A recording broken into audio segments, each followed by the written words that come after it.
നിങ്ങൾക്ക് PCOS വരാൻ സാധ്യത കൂടുതലുണ്ടോ? ഡീകോഡിംഗ് PCOSന്റെ ഒന്നാമത്തെ വീഡിയോ ആണ്.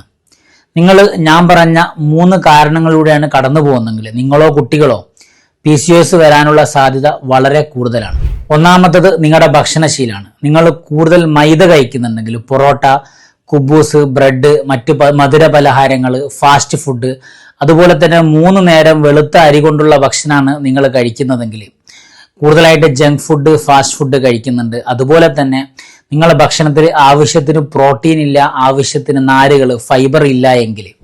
രണ്ടാമത്തത് നിങ്ങളുടെ ഫിസിക്കൽ ആക്ടിവിറ്റിയാണ്. നിങ്ങൾ അല്ലെങ്കിൽ കുട്ടികൾ രാവിലെ ജോലിക്ക് പോകുന്നത് വണ്ടിയിലാണ്, ഇരുന്ന് ജോലി ചെയ്യുന്നു, തിരിച്ച് വണ്ടിയിൽ വരുന്നു, നടത്തമില്ല, വ്യായാമമില്ല, ജിമ്മിൽ പോകുന്നില്ല, വൈകുന്നേരം കളിക്കുന്നില്ല, ഫിസിക്കൽ ആക്ടിവിറ്റി വളരെ കുറവാണെങ്കിൽ. മൂന്നാമത്തത് ടെൻഷനാണ്, സ്ട്രെസ്സാണ്. അതായത് കുടുംബപരമായിട്ടുള്ള, ജോലിപരമായിട്ടുള്ള, സാമ്പത്തികപരമായിട്ടുള്ള, കുട്ടികളാണെങ്കിൽ വിദ്യാഭ്യാസപരമായിട്ടുള്ള, വീട്ടിൽ നിന്നുള്ള സമ്മർദ്ദം, അങ്ങനെ ഒരു ടെൻഷൻ കഴിഞ്ഞാൽ മറ്റൊരു ടെൻഷനിലേക്കാണ് പോകുന്നത്.